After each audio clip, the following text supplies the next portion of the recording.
Good meeting will come to order. Without objection, the chair may declare a recess at any time. Good morning, everyone. Thank you to our witnesses for being here to discuss the future of West LA VA campus. Over a century ago, the West LA VA campus was created with a clear mission to serve our nation's veterans in California. That promise has not been fully kept. For years and through multiple administrations, members of this committee have raised concerns about how this land has been managed. Those concerns were not imaginary. They were documented, they were raised repeatedly, and in many cases ignored. Biden administration made decisions to prioritize other interests over veterans while veterans were sleeping outside the gates of this very campus. Last year, the Trump administration reversed the decades-old status quo, stating that the current lease on the VA campuses do not principally benefit veterans. The latest congressionally mandated reports show that the VA is being significantly underpaid for renting land intended to be used to the benefit of veterans. Time and time again, the holders of these leases and contracts have failed to uphold their end of the bargain with VA. We have seen firsthand that the homeless veterans living on the campus do not have the services and the help make them successful and get out of the homeless situation and back on track. Today, we will examine these previous agreements and contracts to ensure that they are putting veterans first. Oversight does not mean standing in the way. It means making sure the department has the tools, authority, direction to fix what has been broken. Now, I applaud Secretary Collins and the Trump administration for putting in hard work to try to make sense of years of inaction and let many of these agreements benefiting oil companies, a private school, and the public schools, baseball teams over the veterans. Rather than defending prior decisions, Secretary Collins is actively re-examining them and bringing accountability where it was previously lacking. That shift is postured in critical if we are serious, and is critical if we are serious about correcting course at West LA. It has taken new leadership willing to confront these challenges directly to begin addressing what has become a long-standing failure at this location. Veterans are always at the top of my and all of my colleagues' mind, and I want to ensure you that those using this land have the same mindset. I fully support the intent of the administration's vision for the National Center for Warrior Independence to effectively lift veterans who are struggling out of homelessness. However, any pathway forward related to this new center should not move forward without clear and specific statutory authorization. Congress must ensure that new initiatives, especially at this scale, are properly authorized, structured, and aligned with congressional intent. I understand that many entities operating on the campus were required to sign non-disclosure agreements related to these projects. Since this is federal property intended to serve veterans, transparency should be a priority, not an option. If agreements, planning decisions, or delay are hiding behind NDAs, the committee will demand answers. Oversight requires visibility. The American taxpayers and our veterans deserve to know how the land is being used and why progress has been so slow. Finally, I did want to mention, I'm happy to see that the oversight plan from VA that shows how the department will comply with President Trump's executive order to transfer this campus. However, this report is 248 days delayed. The department owes this committee a clear path forward. Now, I look forward to working with the bipartisan way with the ranking member and Secretary Collins to course correct West LA.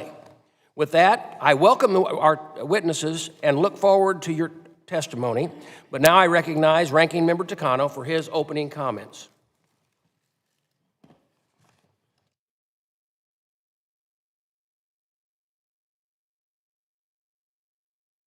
Thank you, Mr. Chairman. I want to start the hearing by honoring the lives of two individuals who were dedicated to serving homeless veterans in Los Angeles. Edna Naito Chan and David Echevarria have both recently passed away. Ms. Naito Chan was the acting chief of community engagement and reintegration services for the greater LA healthcare system, having worked with homeless veterans for over 20 years. I had the pleasure of meeting Mr. Echevarria last August at a roundtable I held in Los Angeles.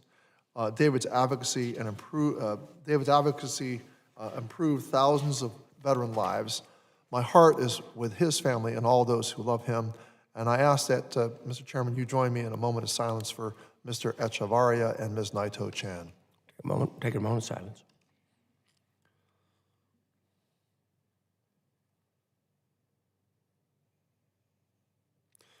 Well, thank you, Mr. Chairman. We are at let me just say at the outset, Mr. Chairman, I wasn't anticipating your statement about the inappropriateness of non-disclosure agreements, but I welcome those comments and am heartened that you have made that statement. And also your statement about the plan that was due 248 days ago. It is something that we have requested from the White House for many months, and veterans have been left in the dark, frankly, and the NDAs have been have created lots of unnecessary suspicion and distrust, and so I appreciate, I think this is getting off to a good bipartisan start is what I'm trying to tell you. So my point is, if we do not act at this inflection point regarding the future of the National Soldiers Home in West LA, I fear that we will doom this property to become a vast West Side Skid Row. And if you've ever been to Skid Row in downtown LA, to see the idea that this would become even a vaster West Side Skid Row is a horrifying vision. Now, I know these are strong words, but I mean them.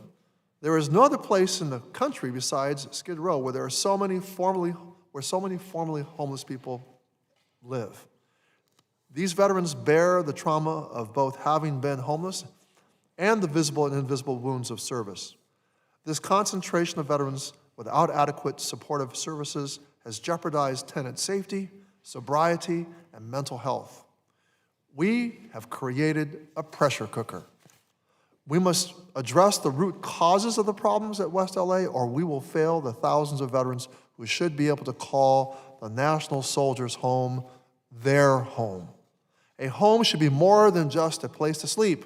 It should be a community, a place where veterans feel safe with services and amenities, and where veterans can stay with their children and not worry about crimes taking place next door, gangs coming on the property, or a neighbor dying from an overdose unattended. A community means that different groups of veterans can live together, work together, coexist together. That is what the vision for the Soldiers' Home was meant to be. But it is not. It is failing.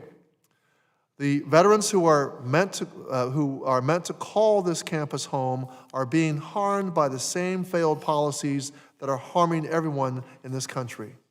A housing crisis, a rising fuel costs, a skyrocketing cost of living, cuts to health care. The affordability crisis is getting worse and worse under this administration, and homeless veterans are experiencing it firsthand. Now, there are many entities who are involved in what the Soldiers' Home has become and what it could be. It is inexplicable that the majority did not heed my request to include HUD, the two LA area public housing authorities, Brightburn Energy or Brentwood School, in today's hearing. I asked the majority to include a veteran advocate on the panel, but I was rebuffed. I will do my best to include these veteran voices by sharing some of their stories, by trying to get their questions for VA answered. But again, it is inexplicable that my colleagues would refuse to bring these voices to the table. So I'm going to share stories from 6 veterans who should have been invited here today. Now, I'll start with George, a 20-year retired disabled Air Force veteran who uses a wheelchair. For over 3 years, George lived in a 6x6 tiny shed on the West LA campus with his dog.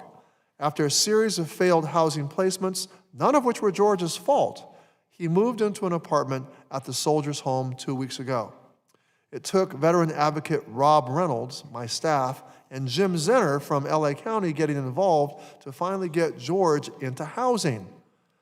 It should not have been this hard. 2 weeks ago, my staff met with Vince and his two-year-old also named Vince.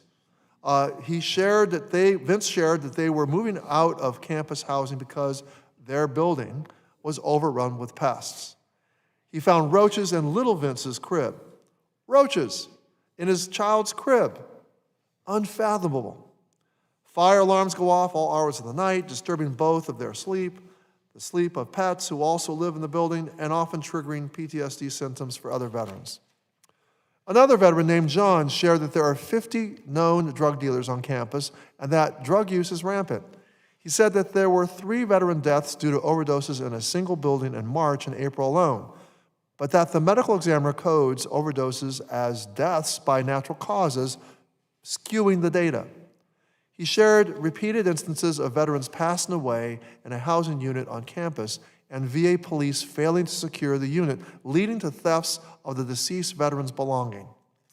He also told us about dogs who live with veterans having to be saved with Narcan after drug exposure. And Narcan isn't even readily available in every building on the campus. Another veteran, Ryan, told us about how building and campus security is failing, but VA police is hamstrung by staffing challenges and jurisdictional and policy restraints from doing anything in this situation. There are frequent apartment break-ins, and people are climbing through windows to buy drugs. There is known prostitution and sex trafficking throughout the property. Charlie lives in one of the newest buildings on campus, but is already having issues. He won't bring his 2 sons to visit and wishes the property were more family-friendly.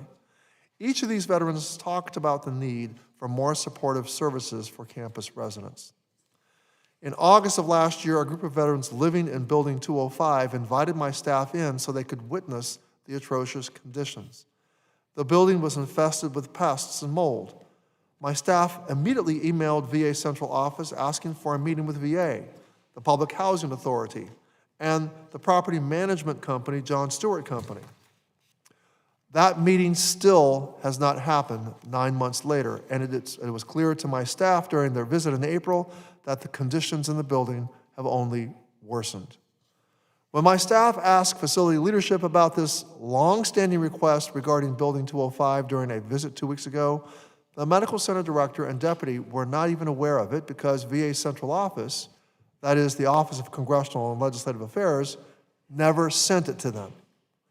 Urgent casework requests from my staff on behalf of veterans in crisis who live in West LA have also gone answered. Now, when VA ignores my staff, they're ignoring veterans. This is utterly unacceptable, and frankly, it's dangerous. Veterans' lives are at real risk. Now, I'll mention one final veteran, Jeffrey Powers, the lead plaintiff in Powers v. McDonough lawsuit. Jeffrey has repeatedly asked why VA continues to drag on its appeal, and when will VA finally do the right thing and implement Judge Carter's order? I share Jeffrey's frustration. I hope today that VA is ready to share with the public a real plan for West LA. The implications of both the Powers case and the President's executive order establishing a Center for Warrior Independence at West LA would bring thousands more veterans to the campus. Is VA ready for this? I fear they are not. I've repeatedly called on VA to make its strategy for West LA public and to give veterans, Congress, and the community an opportunity to weigh in. All the work that has been done to this point has been done behind closed doors without veteran or congressional input. Individuals working on the West LA project were required to sign non-disclosure agreements, as was mentioned earlier by the chairman, with the purpose of keeping information from the public. These unprecedented, and I repeat, unprecedented non-disclosure agreements have prevented Congress and the public from getting information that it is entitled to and that VA is accountable for. But sadly, as VA's testimony today makes it clear, there is no plan to rectify the numerous issues I and my staff have raised for years, nor address the new housing required by President Trump's new executive order. Now, I'm not ideologically opposed to Trump's intent with his executive order. I don't know if the world just kind of shattered here. I am not ideologically opposed, Mr. Van Orden, to Trump's intent with this executive order. But to be able to serve 6,000 veterans, many of whom have complex needs, requires comprehensive strategy. I do not see, frankly, the financial commitments being made, nor adequate plans for VA to meet these needs, to meet the needs of these veterans. And I do not believe this VA has the expertise to develop, implement, and oversee a plan of this size and scope. With the decades that the Soldiers' Home wasted away under mismanagement and corruption, VA should know better than to operate in secret when it comes to making plans for the land. Veterans deserve better. And veterans living at West LA need more than thousands of tiny homes.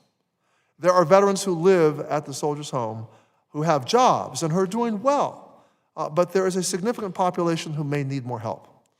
I fear without an intentional and significant investment of additional supportive services and a comprehensive strategy, we are setting up current and future veteran tenants for failure and will simply be warehousing veterans at the Soldiers' Home. And when a veteran is ready to say yes to treatment, VA must be prepared to provide that treatment on demand.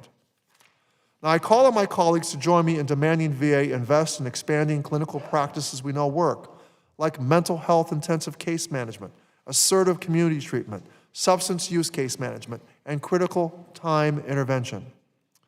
VA must get serious about the reality of its staffing situation to build out integrated teams so they can provide the care veterans need. That means more social workers, more nurses, more physicians, and more VA police. For those veterans who want to live in a sober environment, there should be options available at the Soldiers' Home. The best way to get people sober is through permanent housing and support, not through forced institutionalization. Being a homeless veteran should not be a crime, and having an addiction related to your service should not be an excuse to lock a veteran behind bars. Now, we have an opportunity to set the standard for ending veteran homelessness by building a community for veterans at the National Soldiers' Home. To date, VA has shown a lack of transparency and accountability. That needs to end today. Otherwise, the Trump VA's action and inaction threatens to doom this property to failure and the veterans who reside there to continued harm. And with that, Mr. Chairman, I yield back. Thank you, Ranking Member, for his opening statement. We will now turn to our witnesses for their testimony. Testifying before us today, we have Mr. John Bartrum. He is the Undersecretary of Health at VA. Accompanied with him is Dr. Thomas O'Toole, Acting Deputy Undersecretary for Health Clinical Services at VA. Mr. Brett Sims, Executive Director at the Office of Assistant Management at VA. And Ms.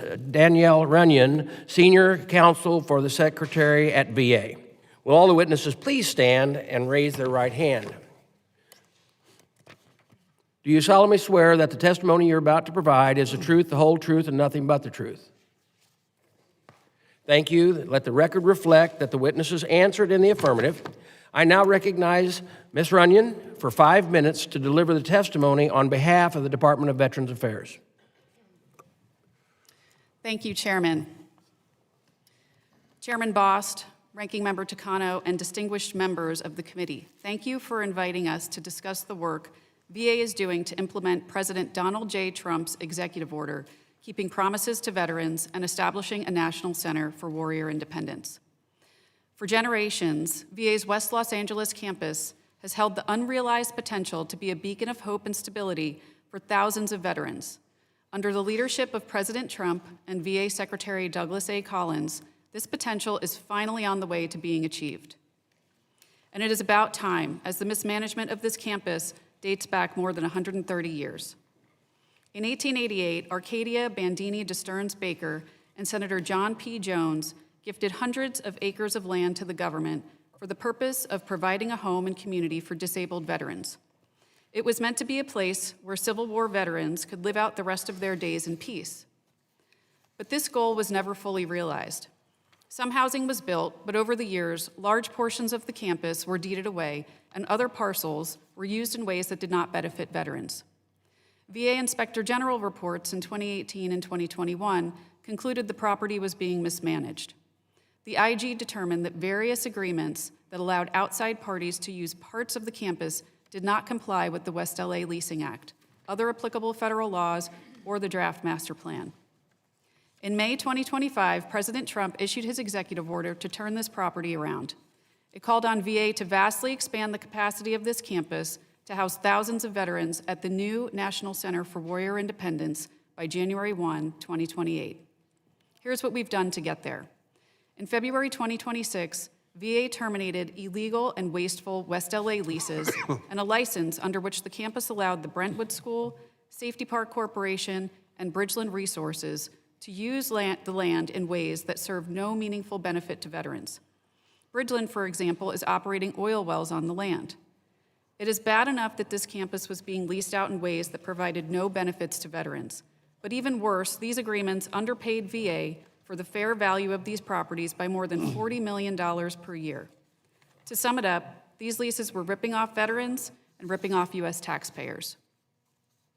The ongoing litigation in this area limits our ability to discuss these matters further, but we continue to do everything we can to reclaim the land at our West LA campus so we can fulfill the requirements of President Trump's order.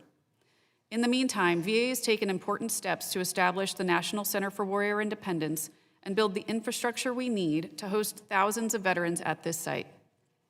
When we arrived in January 2025, the campus had the capacity to house 955 veterans. In January 2026, our capacity to provide housing to formerly homeless veterans expanded to 1,377. By the end of 2026, we expect to have capacity to house 1,670 formerly homeless veterans, thanks mostly to our plan to build temporary housing this year for another 220 veterans. By the end of 2027, we expect to have beds for 2,048 homeless veterans. Meanwhile, VA is putting in place the infrastructure we need to handle an increased veteran population. For example, VA is enhancing safety measures on campus to give veterans the secure space they need to successfully achieve independence. We are also increasing the level of service we give to veterans who already are living on the campus. Among other things, VA has made homeless, patient-aligned care team services available to all veterans for clinical care. We've provided case management support to help veterans as they seek housing vouchers with the Department of Housing and Urban Development. We've also terminated the lease of the Wadsworth Chapel on the West LA campus to ensure it can serve veterans of faith. These efforts and others have helped ensure that 98% of veterans on this campus remained housed and do not return to the streets. Our goal is to give veterans a fair chance to succeed in the country they sacrificed so much to defend.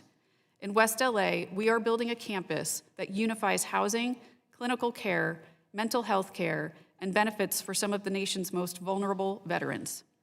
When we succeed, the campus will serve as a destination for thousands of homeless veterans across the nation and a place where they can get the care they need, obtain sustainable employment, and achieve financial independence. Thank you for supporting this important project, and we look forward to your questions. Thank you for your testimony. I now want to go to questions, and I'll recognize myself for 5 minutes.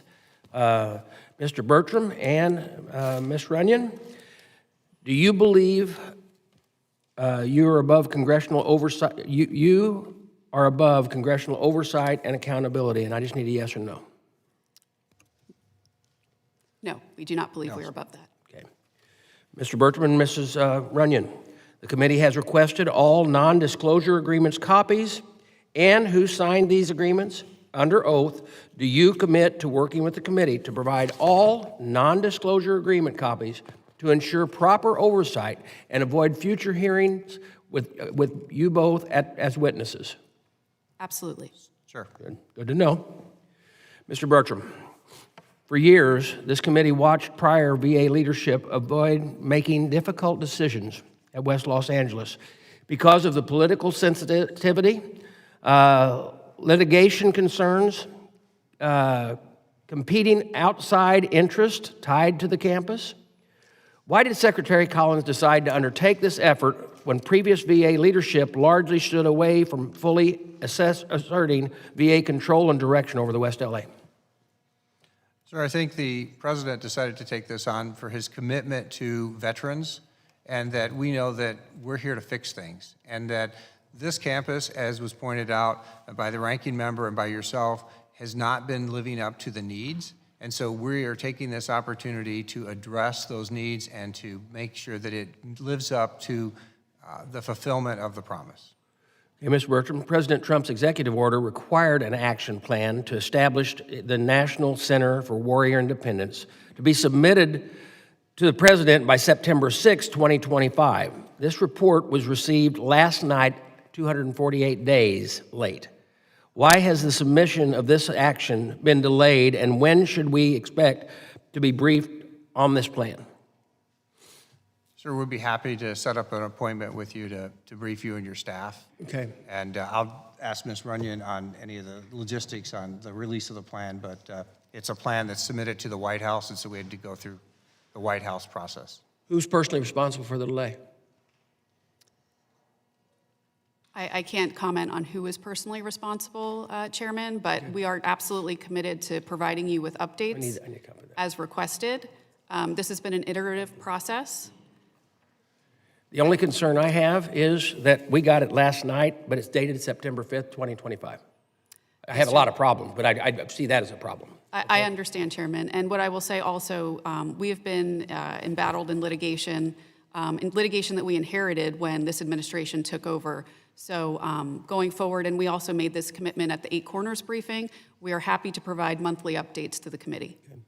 Would both of you agree that, and let me tell you that it's been through both Republican and Democrat administrations, through a tremendous amount of secretaries, that as we've watched West LA deal with the issues it has, because I can only even remember whenever I came out and toured West LA, I don't think was I ranking member or just taking over as chairman? I was ranking member, and we could see the problems that were developing then, and there were promises made to cure it. Do you? I know that how we feel, but so the concerns that I have is that the outside influences that were being pressured on the VA and the local politics of that, not necessarily for the veteran, but for who had the lease agreements, has what held us up from actually aggressively going after this to get it ready for the veterans that needed to be taken care of. Yes, Chairman, so we would absolutely agree. We have had to clean up a tremendous amount of challenges and issues, that some of them that we listed out in our testimony, and others that I think you all had already noted in your opening statements. Now that we have the lease agreements that are terminated, some of these topics I can't necessarily get into because of the ongoing litigation. However, we are committed to ensuring that with all of those actions that we're taking, now we can finally move into the operationalizing phase of this to ensure that we achieve the President's objectives, which we are committed to achieving by January of 2028. And sir, if I could add, there's a lot of steps that you talked about, and Ranking Member Takano, you mentioned about security. We've already are on a path now we've authorized and we're working to hire up to 160 VA police officers. We have increased it from last year in the 50 to 60 range to over 80 as of right now. We just awarded a security contract to have additional security, some contract security on. We just awarded a multi-million-dollar lighting contract to put lighting up around the campus to secure. So we are taking steps and actions to secure the campus, because we know that we need a secure campus. As Ranking Member Takano said, we need to be ready and support, and we're building out supporting facilities and supporting housing and supporting infrastructure for a community, not just a housing complex. My time has expired, but would you follow up with me on who personally was responsible for delaying this report? Yes, Chairman. Yeah, thank you. I yield to Ranking Member for 5 minutes. Thank you. Mr. Bartrum, I do agree with you that the president has moved forward with an executive order, but he's also complying with Judge Carter's decision. Is that not right? Isn't Judge Carter's decision also driving this, not just the president's executive order? So you want to answer? I'm happy to take that if that's okay, Ranking Member.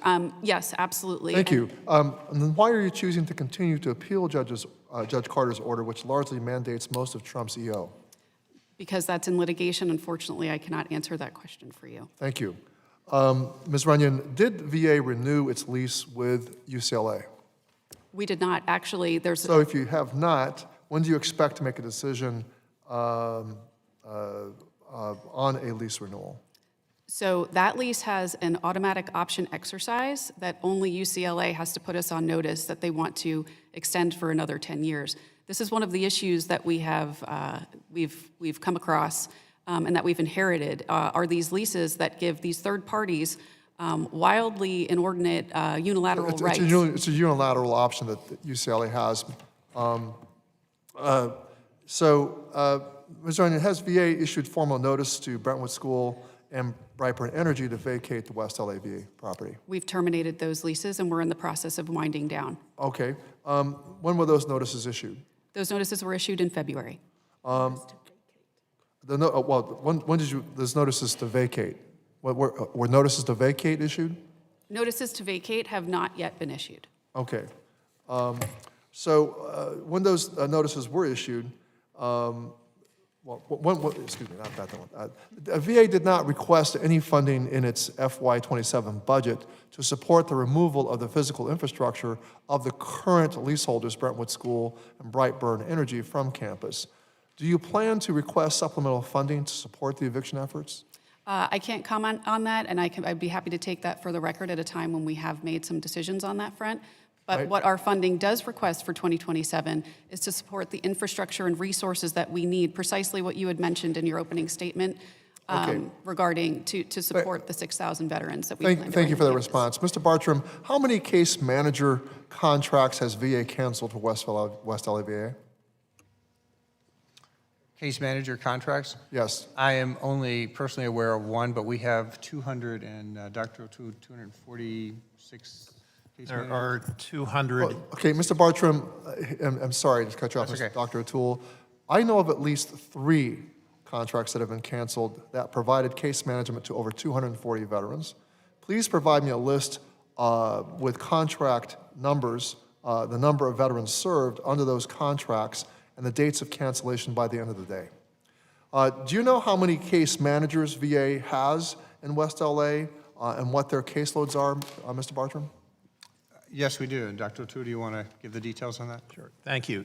There are currently 270 case managers working on campus, taking care of veterans, homeless veterans. Of those, 135 are VA employees, and about another 135 are contract. We also have an additional 145 support staff for those case managers, including housing navigators, So to peer be clear, supports, and others. the VA's internal case management is at 135.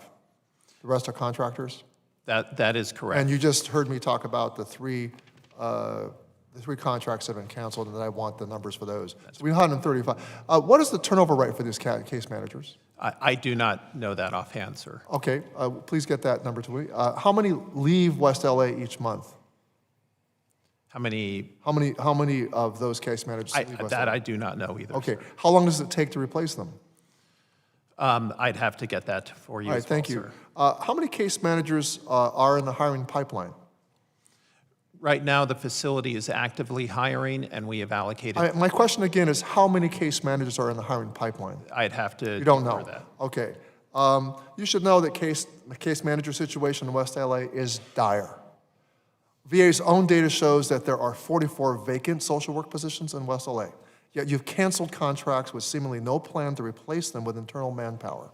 I'm usually for bringing VA care back in-house that we hire internally directly, but veterans should not be left without case management or a case manager who is stretched too thin while you struggle to fill these vacancies. Do you know what VA regulations require that case managers serving veterans in the HUD-VASH are supposed to have a caseload of about 25 veterans with some adjustments for need level? So President Trump is proposing to bring in an additional 6,000 homeless veterans to West LA. You have a severe shortage of case managers, and you've canceled the contracts that you used to help bridge the significant gap. I'm sorry, sir, the math just is not adding up under Secretary Bartrum. So, sir, if I can make a couple of points to this. Currently, the case management ratio of number of veterans they are serving is below both the national guideline standards of 1 to 25 and at approximately the national average. We fully agree with you, though, sir, that in order to... Dr. Toole, may I interrupt you here? We're hearing from veterans themselves that there are, from case managers, that they have 300 veterans, 300 patients on their panels. I am not aware of that. I will say, sir, this is a difficult job to do, and I support our employees doing this work, and it is important work. The data that we have show that the ratio is below the 1 to 25 mark, but we do agree with you, sir, that this is a workforce that is going to need to grow, and we have plans to grow it commensurate with the growth of residents on campus. I suggest you're far from ready to deal with 6,000 homeless veterans that you intend to house at the campus. I'm over time. I'm sorry. I yield back. Gentleman yields back. Representative King Hines, you're recognized for 5 minutes. You really are. Thank you, Mr. Chairman. So I'm from the Northern Mariana Islands where we don't have a CBOC. And I was going through, in preparation for today's oversight hearing, I was going through the major construction requests, and what struck me was almost $100 million for an 800-space parking structure. And so I guess my first question is, how much of the budget is actually veteran-facing versus administrative or community infrastructure?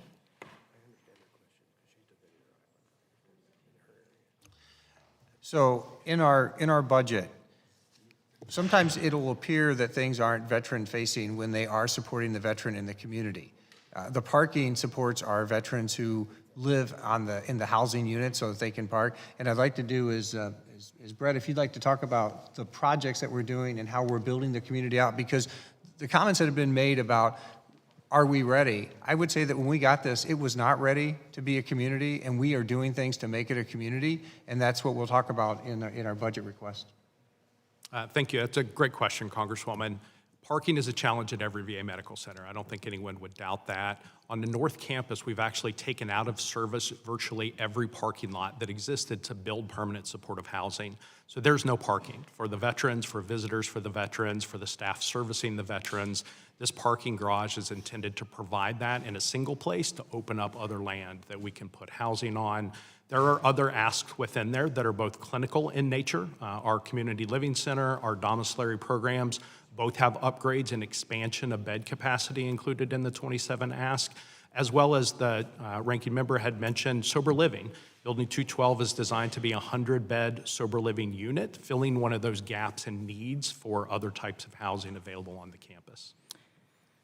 I guess what I'm trying to reconcile is the price tag, right? And I think everybody can agree that everybody wants to work on addressing the homelessness situation. And so when you're looking at the $500 million budget requests and then the $100 million price tag on parking requests, I want to understand what is the metrics whereby the cost per bed for each housing structure is analyzed? So that's a great question. So as you noted, most of these buildings are not permanent supportive housing. We do have information on the cost per bed for the permanent supportive housing that we could provide. But I will also say that I wish construction was cheaper. We could certainly do a lot more. The cost of construction has continued to escalate for every type of project that we do, whether it be beds, whether it be parking, whether it be utility infrastructure. That price tag just continues to escalate. Parking is an example of something we do at almost all of our campuses that we used to be able to do for $30 or $40 million that is now quickly approaching that $100 million. Okay, I get that. I guess, in terms of just getting a full understanding of the ask, I think one of the issues is not getting a full campus master plan. And so once, you have exhausted the $500 million, do you anticipate additional costs to that? Because as we do, coming from a jurisdiction that has to deal with supply chain issues and just inflation of construction costs, what are you, beyond the $500 million, what is the annual operating cost that you expect? Just so that we have a full grasp of how much this is actually going to cost, given the fact that, you are renovating like a 1930s property, right? And there's going to be some permitting issues. And so, was there an analysis done whether it'd be better to just build a new infrastructure altogether or actually comply with a lot of these regulatory requirements that can be incredibly expensive in the state of California? Yeah, fully appreciate that, Congresswoman. And the short answer is there will be more asks. We have both infrastructure needs beyond what we're asking for in 27, as well as ongoing operational needs. There is $30 million into the healthcare budget to support the operations of a lot of what we're doing on the North Campus there. That's going to be enduring, and there will be more, both staffing and other types of facility operational components that will be added to that. So there will be more. This is sort of the down payment to build that foundation of a campus that can support more and more veterans that would be moving on. But there will be additional costs in future budget requests that we'll be working with the administration to provide. I'm running out of time. I yield back, Mr. Chairman. Gentlewoman Neal Jack, Representative Brownlee, you're recognized for 5 minutes. Thank you, Mr. Chairman, and thank you for the panel for being here. Ms. Ranyan, according to your own data from VA's by name list, nearly 400 veterans experiencing homelessness in VA are over the age of 65. Another 350 veterans are between 50 and 65 years old. That's nearly half of the by name list that will be over the age of 60 within the next 10 years. So my question to you is, how many existing permanent supportive housing buildings at West LA have a nurse on site? Thank you for your question, Congresswoman. I'm going to turn that over to Dr. O'Toole to provide you with the information on that. Thank you, Congresswoman. First, I appreciate you raising that question because it's... I need a number, or we have none, or we have three. Well, I just need It is much more, though, ma'am, than just the number of nurses. We are planning an entire aging-in-place healthcare support system for and those I understand aging that. I veterans just in the want to know. EULs. I do not know the specific number currently in place, but I just want to reassure you it is something we are actively planning for and anticipating. Well, it sounds like that you understand that our older vets who have cognitive, mobility, or other health issues that hinder their ability to manage finances or complete basic housekeeping tasks, that this places them at risk of homelessness. But having regular assistance with activities of daily living and help with medication management can help diminish aging veterans' homelessness risk. My bill, the Elizabeth Dole Act, expanded VA's authority to provide home and community-based services to help veterans safely age at home. LA County's framework for ending veteran homelessness suggests VA create assisted living arrangements for aging veterans. CalVet and Swords to Plowshares have a program that providing supportive services to aging and vulnerable veterans to help them maintain housing stability and to safely age in place. And the National Alliance to End Homelessness has a partnership with U.S. Aging to leverage resources to address these issues as well. So my question is, how is VA going to incorporate these supportive services into its plan to care for the aging veteran population? So if you can provide some examples and be brief, because I have a few more questions to ask. Certainly. Well, I can say, I have personally done site visits both to our Northern California EUL system in Sacramento, as well as the Colma EUL in South San Francisco, looking specifically at how they are managing aging in place and providing those additional services to project-based voucher residents. We need to be doing this, completely agree, and it is something we are working on as part of the plan. So if you're working on it, is there a way in which you can give us some information about how much help you need in order to have adequate services for aging veterans, and give us some kind of plan, because the plan that we saw last night doesn't include any specificity. Yes, absolutely, and we would welcome the opportunity to work with Great. you on adequately Great. resourcing it. Ms. Ranyan, I just wanted to ask you, my veterans in my district are absolutely 100% dependent on the West LA Medical Center. And you're well aware of the longstanding partnership of UCLA and the medical center. And my data says that that partnership has helped over 80,000 veterans each year with over 1 million healthcare visits. So to me, this partnership is absolutely critically important for the health and welfare of our veterans in the region. So I just wanted to hear from you that you also believe that that partnership is critically important. Congresswoman, I would say yes, and let me clarify for you, the public, anyone who is unaware, that is unrelated to the lease agreement, and I would also turn it over to the Undersecretary if he has anything to add on that front with respect to the medical services they provide. Yeah, the medical services and the partnership between the hospitals and between the two facilities, whether it be for research or medical care, none of that is impacted by the lease or the litigation. Well, I think the lease and the litigation and this partnership, you say they're separate, but I think differently about that they're interrelated. And in fact, I think the partnership is that VA needs that partnership more than UCLA needs that partnership. And so as a consequence, I just hope that there will never be any action by the VA or an executive order that would impede this partnership in any way, shape, or form. So I see that my time is up. I haven't been able to ask the questions that I wanted to ask, but I will yield back. The gentlelady yields back. Representative Van Orton, you're recognized for 5 minutes. Thank you, Mr. Chairman. Mr. Sims, are you a homeowner? Yes. Did you put a down payment on your home? Yes. Did you know what the percentage of the cost of the home was going to be? At the time, yes. Yeah, okay. So there's no way in hell you're going to come here and say $500 million is a down payment and you can't tell me what the actual cost is. You're going to come back for more stuff. That is absurd. And it is indicative of the fact that this project is going to be a further boondoggle. And I think that this really is a gross demonstration of what we call corruption. And it's been going on since 1888, and it's unacceptable, and it's stopping.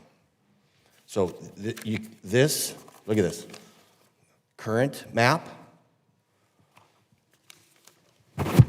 possible renderings. I don't understand how you guys can come here and ask for $500 million for a possible rendering. I mean, we're not doing this any longer. And I guarantee you that President Trump, if he was aware of this, he's a builder. He builds things. He knows how much stuff costs. He has actual renderings.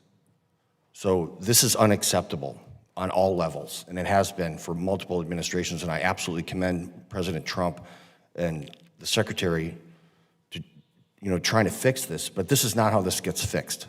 This will perpetuate this problem in perpetuity. I don't know who's going to answer this question. Who currently is utilizing this campus? It's all in here, but no one's going to read this. They're going to see a video. So who's utilizing this campus other than the VA? Anybody?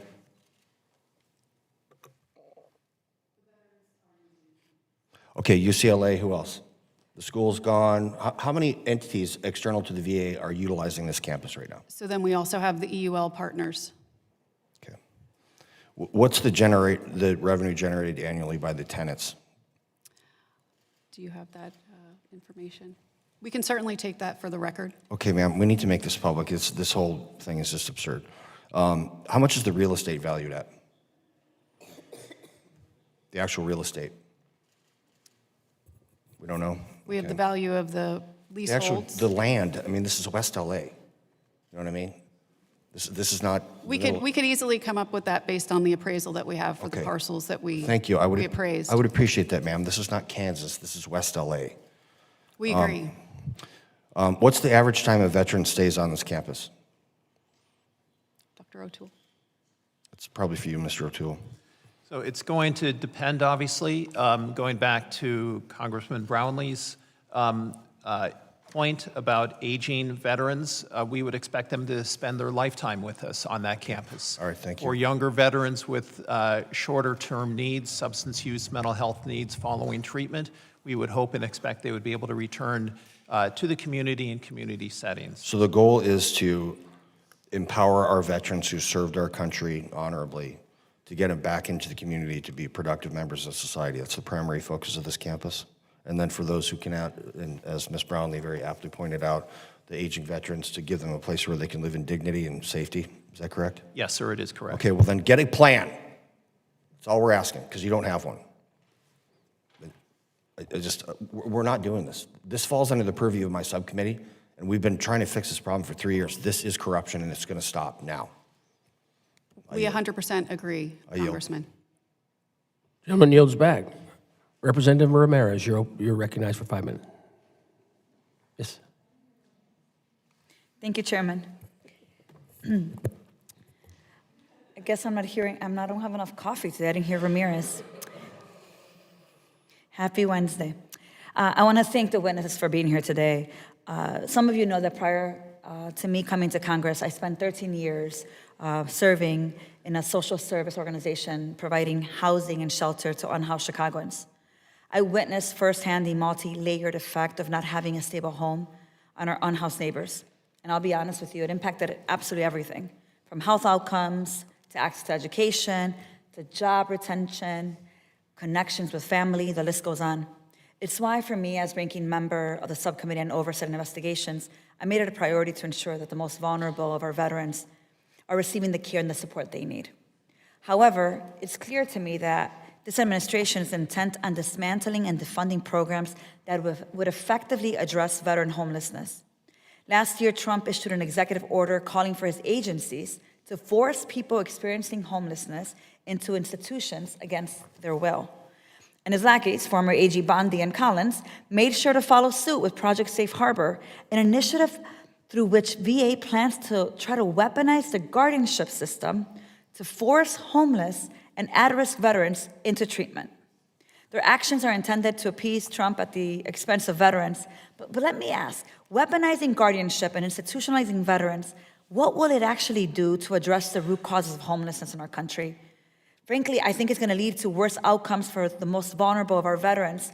So today I want to really focus my questions on Project Safe Harbor.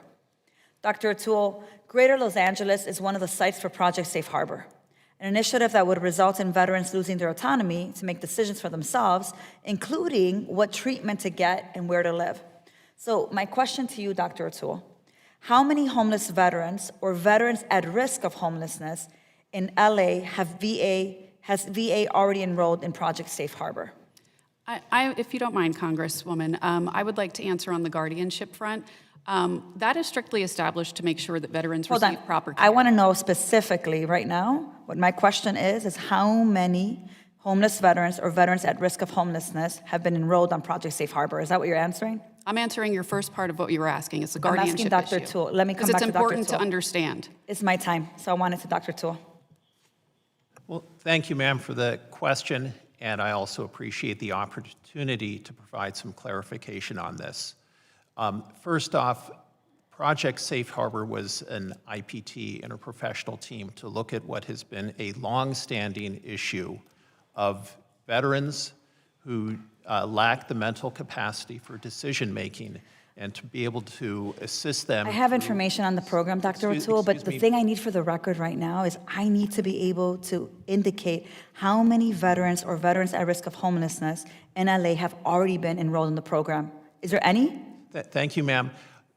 As I was trying to state, the Project Safe Harbor was looking at existing practices and best practices. And so I want to make that So what's clarification. the number? I do not have the number offhand, but this would be related to existing practices. The So I need that number, Doctor. I only have 1:30. Yes. So for the record, I need that number. The second Congresswoman, thing if I is, can focus, because you've brought this issue up, the focus is on veterans who are hospitalized. And I want to make so sure you're that saying that that is it's an focused emphasis. on veterans who've been hospitalized. That was actually one of the questions I had here. Okay, thank you. So let me ask you one last question, and maybe you need to come back to, but how many of those cases have been adjudicated by the court? I do not know that, and we'd have Okay. to get back to you on I that. do need that for the record, Chairman, if we can try to get that after. We're hearing that homeless veterans are Without already, objection. thank you. We're hearing that homeless veterans are already being targeted for guardianship, which is contrary to what you told us during your last conversation. So I guess my question is to you, Dr. O'Toole. The Project Safe Harbor has planning documents that clearly state that the project's objectives are not just to place veterans already in care into guardianships, but to also those on the streets. During your last testimony, when you came before us, you claimed that those documents were outdated. What parts of those documents were outdated? Thank you, ma'am, and I appreciate that question and opportunity to clarify. This process began as an effort of looking at a longstanding issue of veterans who lack mental capacity for decision-making and what is the best approach to it. The early document was looking at one of several options and considerations. Project Safe Harbor is looking at existing best practices. Thank you. In My Jan- time is up, unfortunately, Right. Dr. If O'Toole. I can just If there's a complete this- second round, I'd love to be able to follow up. Dr. Millamix, you're recognized for 5 minutes. Thank you, Mr. Chair, and I thank our witnesses for being here today. Mr. Bartrum, how often does the VA conduct oversight on the entities and organizations that have agreements and leases on the West LA campus? So we have a program management staff at the facility, but Ms. Ranyan can talk more about the specifics, and Brett can talk about on the contracting with the enhanced use lease to give you more specifics. Thank you, Congresswoman. To make clear, this is a tremendous, there's a lot of challenges here that we have inherited. Particularly the West LA Leasing Act allowed for the property to be farmed out to third parties and even has a carve-out for UCLA. So what we've inherited and what we've been working on is the iterative process to make sure that we get this right once and for all. That takes time, that can't happen overnight. So what are we doing to provide oversight? Just recently, we requested that a inspection of all the EULs be done. I just received that report. We want to make sure that veterans are living in a safe, drug-free environment where they can thrive. And as you all are aware, that's not happening, and we're taking care of that. But this didn't just happen overnight, and this didn't happen on President Trump's watch. Excuse me, I know you inherited a mess. We inherited a mess with high inflation, international conflicts, so I'm not disputing that. I was just asking, how often does the VA conduct oversight? Is that once a year? Is that continual? Just a ballpark figure, Mr. Bartrum, if you could. And I'm happy to answer that because I have the answer. So thank you, Congresswoman. We're going to be doing that no less than monthly. Okay, thank you. Mr. Bartrum, the committee staff were made aware of safety and security concerns on campus. I think this has been alluded to. Do you believe it's appropriate for illegal activities such as drug distribution and prostitution to happen on federal land? I do not. And that's the reason that we've increased VA police security. They've grown from in the 50s to 60s to last year to over 80, and we're moving towards 160. We also just put in place, we were just awarded an additional security contract for some additional security. We've put in lighting contract that's put into place. But as I fully agree with you on what's been stated earlier, security is job one. The veterans have to feel secure on the campus. And if I may, there's an important point that needs to be made here. We have our VA police force, we're increasing our security, but our Assistant Secretary for the Office of Security and Preparedness met with the LA Sheriff's Office about 2 months ago because we wanted to see if we can engage in a contract for 24-hour patrol support. We were told that they're down 2,000 police officers and that their morale is low and that they're not even to meet their own needs. So please be assured, and we're happy to continue to update you, we are trying to do everything we can to make sure that this community for our veterans is safe. Thank you. What's your current, Mr. Bartrum, what's your current timeline for when Congress should expect an updated master plan? So it sounds like you're putting things in place. I understand the constraints that you have. We share those constraints, especially with this being National Police Week. But when do you expect Congress to have an updated master plan? Sure. So as you alluded to, you know, we all inherited this and we're building this as we go. I think that we will continue to develop our plan over the next several months. Danielle, do you have a time frame? I'm assuming it will be towards the end of the year. What I can commit to is, again, we are happy to provide you with regular updates. We are very much committed to achieving President Trump's objectives. We are going to achieve those objectives. So we're happy to continue to update you, and we look forward to having that finalized plan. Okay. And Mr. Bartrum, how many acres on the West LA campus are currently not being used directly for veterans housing or veteran care? Brett, do you have that number? Congresswoman, I can answer that question. Presently, the northern part of the North Campus is impacted by a few things. One is the Brentwood lease that we talked about. That's about 22 acres of land. We will be happily providing you with an update when we have the future state of what that is going to look like. We also learned that there are significant environmental concerns, which we are drilling down on to fully understand so that we can understand when we can actually develop on those portions of the property, and that consumes largely the northern part of the campus. As for the remainder of the campus, it's impacted by historical trees and other things. So we are very much, and for many months, we've been looking at precisely where we can construct and continue to build. Thank you very much. I yield back. The lady yields back. Representative Kennedy, you're recognized for 5 minutes. Thank you, Chairman.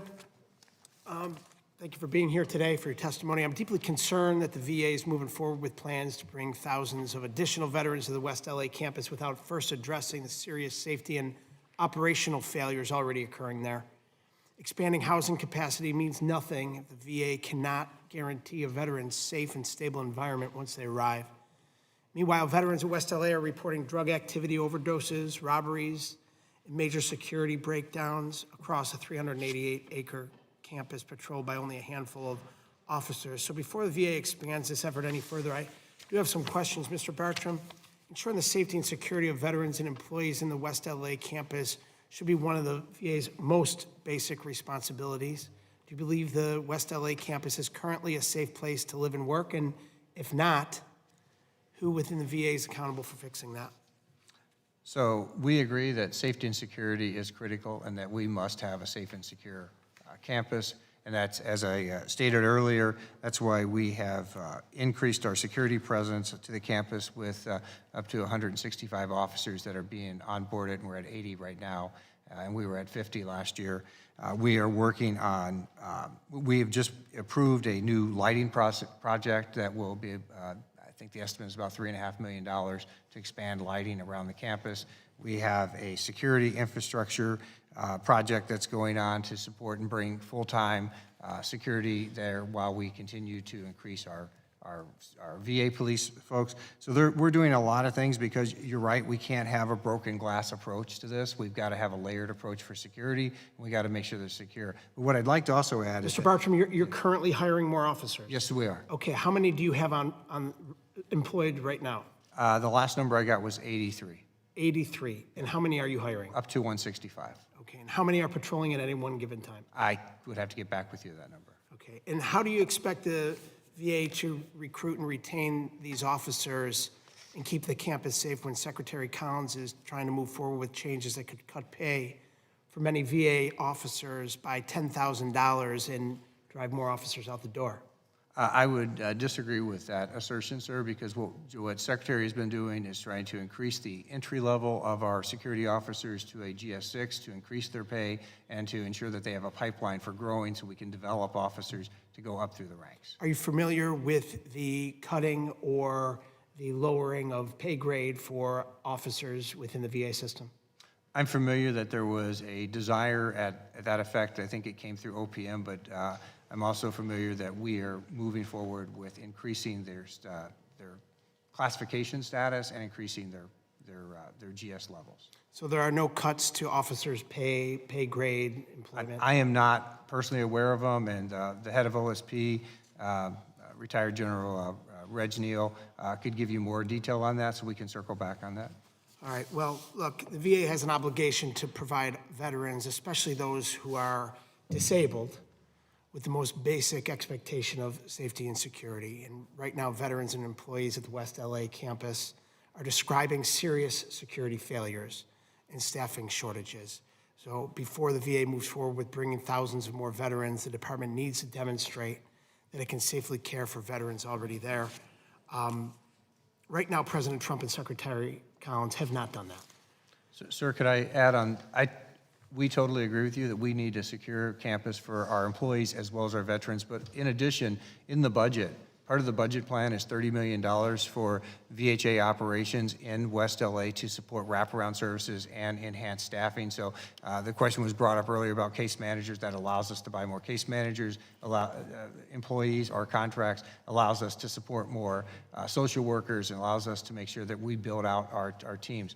In addition to that, several months ago, after I got in the seat as the undersecretary, I directed the West LA. They have a mobile health clinic out there, so to address some of the issues of mobility with some of our older veterans who are in LA, we are now using the mobile clinic on the homeless campus side. So 3 days a week, they can get care right there without having to come over to the clinic. So we're doing and building that out, and in addition to that, in the buildings that we're building, and Brett could give you more details on it, but we're building out community centers that will put in additional aspects such as some of our stores so people can have access, coffee shops, clinics, so that, because we have to build a community, not just a housing complex. I appreciate your optimism. The things that I've heard have given me less hope than you are providing here today. That being said, I do want to say this has been years in the making. Every indication thus far, it has been a categorical failure of planning, and we need to do better for our veterans. I'm out of time, Mr. Chairman. I yield back. Thank you. Gentleman yields back. So for the members, I want to let you know that I know how important this is. We are pressed for time. If you have other questions, please submit those in writing. But that being said, with that, we're going to work with the staff to try to make sure we bring you back for more questions. Also, be assured that my questions that I ask, that they do believe that we as Congress have oversight, and also that those lease agreements, if we request, that we can get that information. So with this panel, I'd like to excuse you. I'd love for you to stay around for the next panel, but with that, you're excused. Thank you, Chairman. Our second panel will get ready, and we'll get the sign or the name plates changed over, and we'll start in a moment.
Do what?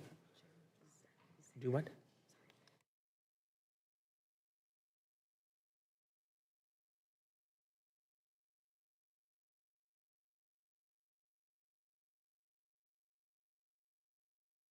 All right, our second panel is now before us. On that panel, we have Dr. Nelson SooHoo, Associate Dean of Graduate Medical Education and Designated Institutional Official for the UCLA Health System at the University of California, Los Angeles. Ms. Tess Banco, West LA Project Director and Veterans Collective Community Developer Director at US Vets. Dr. Richard Valdez, past state commander at the Disabled American Veterans Department of California, and Dr. Jim Zenner, or Mr. Jim Zenner, executive director at LA County Department of Military Veterans Affairs. I will ask the witnesses to please stand and raise their right hand. Do you solemnly swear that the testimony you're about to provide is the truth, the whole truth, and nothing but the truth? Thank you, and let the record reflect that the witnesses answered in the affirmative. I now recognize Dr. SooHoo for 5 minutes to deliver your testimony. Good morning, Chairman Bost, Ranking Member Takano, and members of the committee. It is a pleasure to be here today. My name is Nelson SooHoo. I'm the Associate Dean for Graduate Medical Education at UCLA's. Oh, sorry. My name is Nelson SooHoo. I'm the Associate Dean for Graduate Medical Education at UCLA School of Medicine, responsible for resident physicians. I've also proudly served as an orthopedic surgeon at the West LA VA for the last 20 years. Taking care of our veterans is a very personal mission to me and a vital service to our community. My own father, Jack SooHoo, served in the Air Force during the Korean War. His service left me and my family with a lasting appreciation for the sacrifices all veterans and their families make for our country.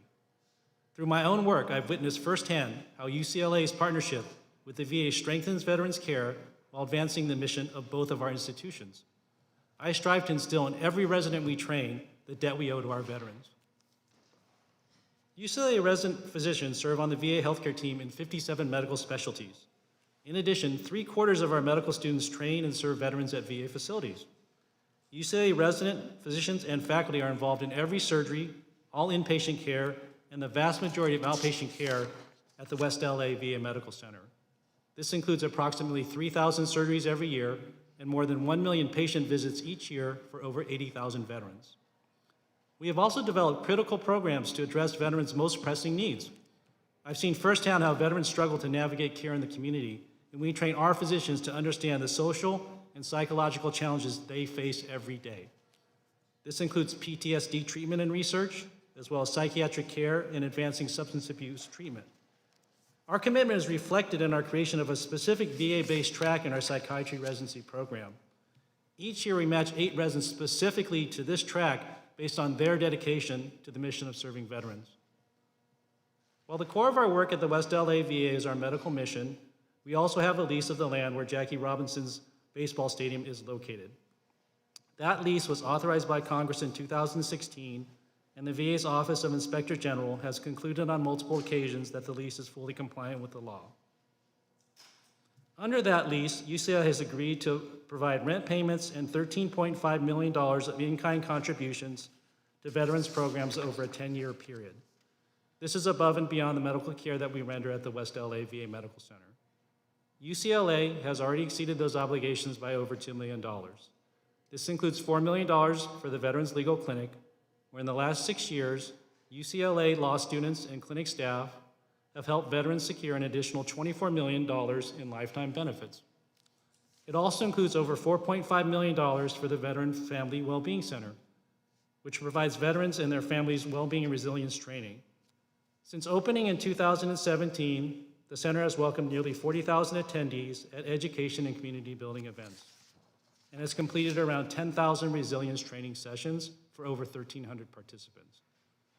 These are just 2 of the many programs and services that UCLA delivers under the lease at no additional cost to the VA or veterans. Our 70-year partnership with the VA and commitment to veteran service also extends beyond our work at the West LA VA. One key example is Operation MEND, a program UCLA helped pioneer alongside the United States military.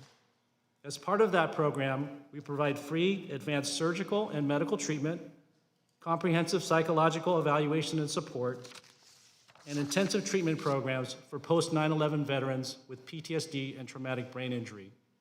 Operation MEND, which is part of the Wounded Warrior Project's Warrior Care Network, is the only program of its kind in the nation, and has been one of the greatest privileges of my career to help restore function to these veterans using the most advanced surgical techniques. We recognize that there are questions regarding the long-term future of UCLA's lease at the West LA VA. UCLA is committed to working in good faith with our partners at the VA towards a mutually agreeable solution.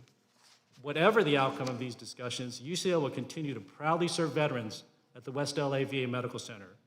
For decades, UCLA and the VA have worked together to train the next generation of physicians, advance medical research, and most importantly, deliver the highest quality of care to those heroes who have sacrificed for our country.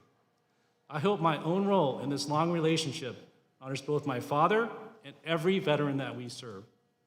Thank you again for the opportunity to testify, and I welcome the committee's questions. Thank you, Dr. SooHoo. The written statement of Dr. SooHoo will be entered into the hearing record, and Ms. Banco, you are now recognized for 5 minutes for your opening statement.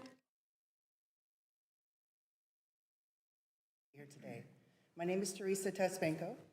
I'm an 80% disabled Marine Corps veteran, active duty suicide surviving widow that has been serving the military and veterans community for over 20 years. Having overcome challenges of my own, I've not known if I would ever walk again, cradled a folded flag, and been immolated by the final crushing echo of the 21-gun salute. I'm a person who knows what lies in the silence, alone when the door to your refuge closes on horrifying and life-altering events. I also grew up homeless, and I want to thank you all for the programs and opportunities that allowed me to get up and give back.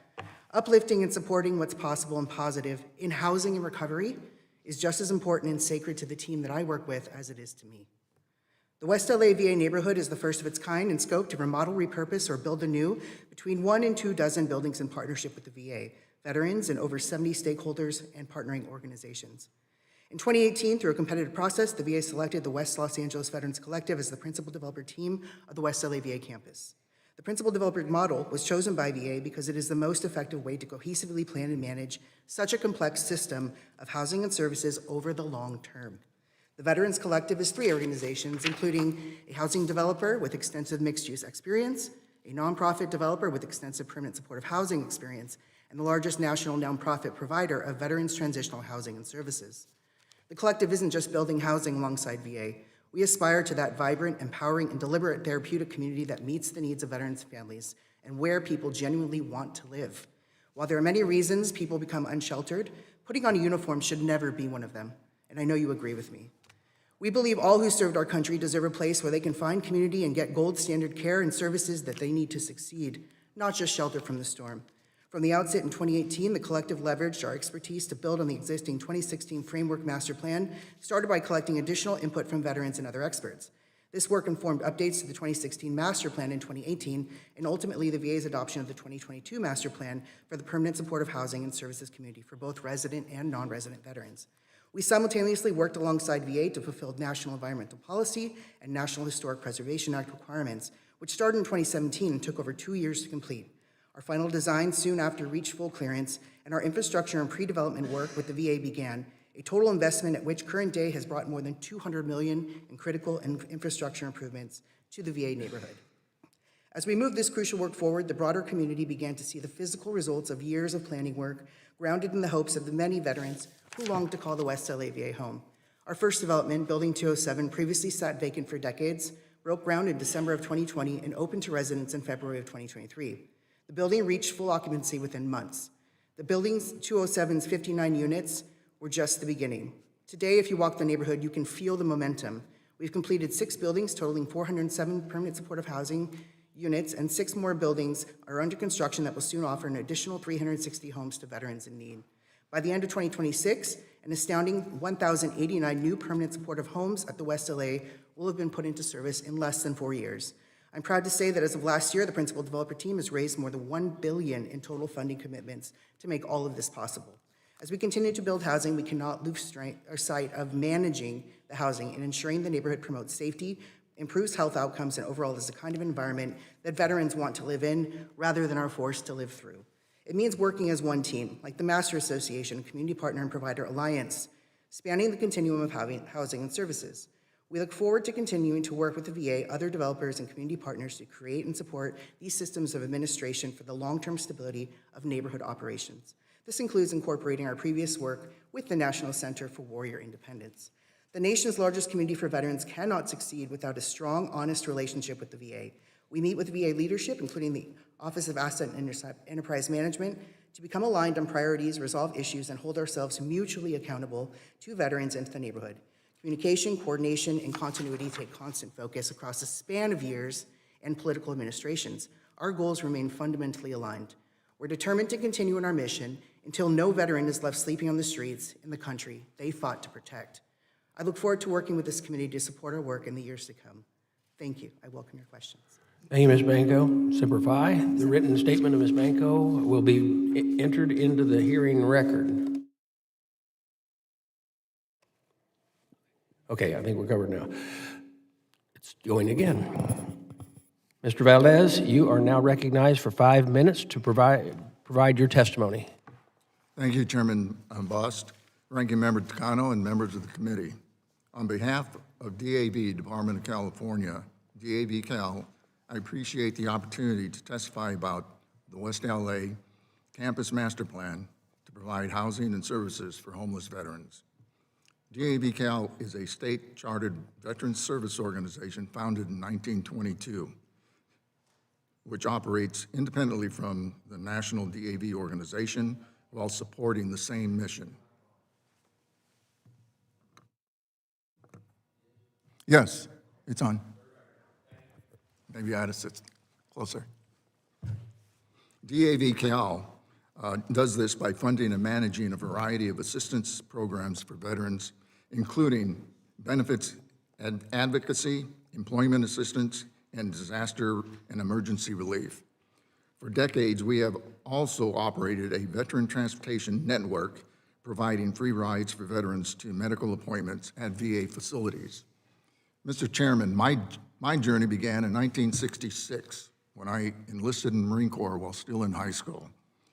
I spent 3 months, in January 1967, I deployed to Vietnam, and less than 2 months later, I was wounded during combat operations.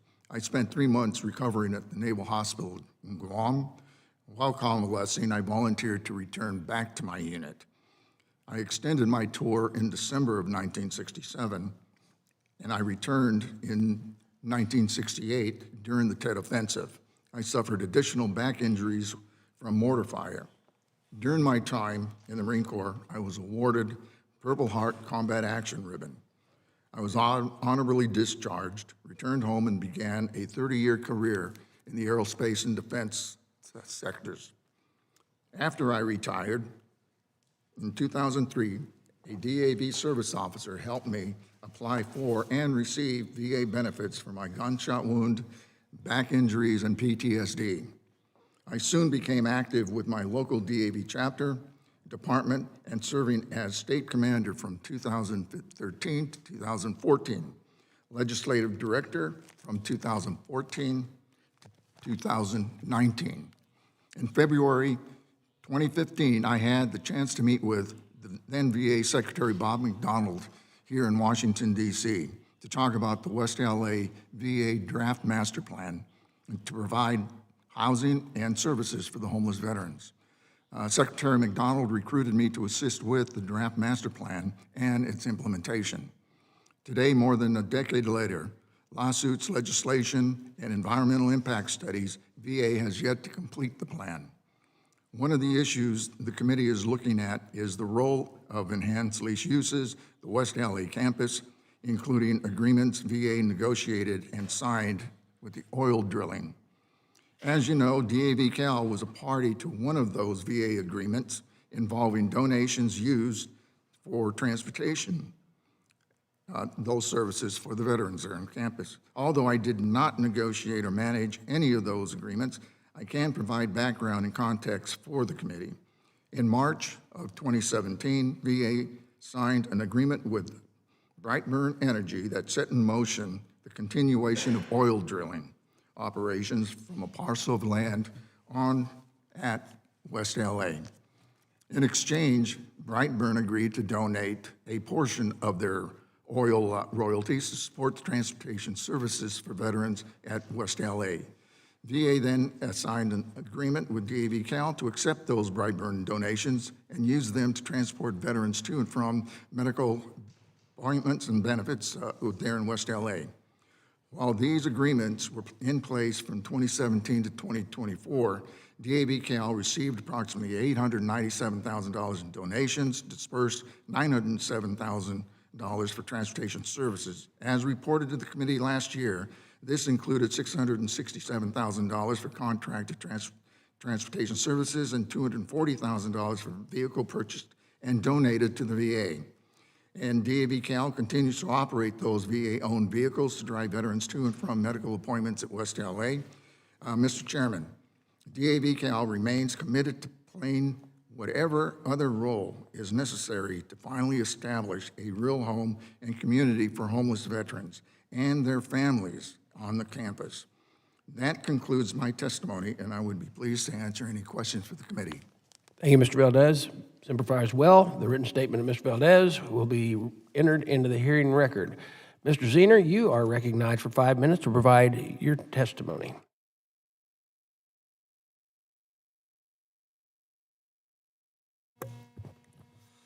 Good morning, Chairman Bost, Ranking Member Takano, and the rest of the committee. My name is Jim Zenner. I'm the Director of LA County Department of Military Veteran Affairs, and I serve as the County Veteran Service Officer.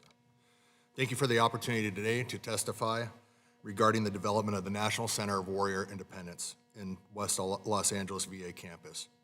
Addressing foundational issues is an absolute necessity if we are to fulfill the President's vision of a National Center for Warrior Independence. To fully realize the vision and to deliver on the executive order's directives for self-sufficiency and restored lives, I urge the committee to prioritize 3 specific actions. First, the immediate establishment of a federal Veterans Treatment Court on the campus. Second, expansion of affordable housing units combined with critical flexibility in project-based housing programs. Third, addressing the jurisdictional gaps impacting the campus, including the policies creating those gaps. President Trump's May 2025 executive order sets an ambitious vision for the campus.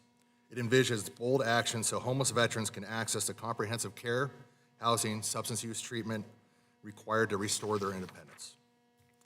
We broadly support the push for additional housing for veterans at West LA, but recognize the need for vouchers and required funding to make it happen.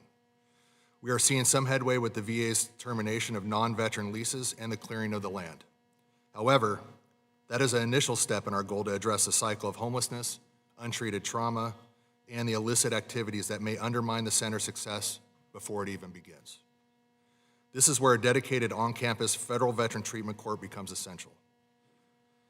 If a federal treatment court is implemented on the campus, my team will collaborate closely with the VA to make sure it has our support and is successful. This court could be a critical link to ensure veterans whose actions are tied to untreated behavioral health issues receive care, not just consequences. Nationwide, this model works. It reduces recidivism, improves housing outcomes, and significantly enhances public safety. Building on that stability requires a deeply collaborative approach to housing. In Los Angeles County, we have witnessed the profound impact that the county, the VA, and the local service providers working closely together. Through our One Team initiative, we bring stakeholders together at the same time, at the same table. Through the barrier busting work conducted by the One Team, we have learned that veterans experiencing homelessness is not a monolithic group. They present with complex circumstances that do not seamlessly fit into the rigid scope of our current eligibility rules. Achieving the President's vision requires not just new facilities, but flexible solutions. It is important to note that the West LA VA campus sits on unincorporated land, meaning Los Angeles County, rather than the city, is responsible for administering the housing vouchers on the campus. To maximize this effort, we will need a waiver so HUD-VASH project-based vouchers are not counted toward the cap with local public housing authorities. We must also allow veterans at risk of homelessness to qualify for these project-based units. If we concentrate our most high-need and highest acuity veterans in one location, we are creating a place where veterans are merely surviving their trauma rather than recovering and moving forward.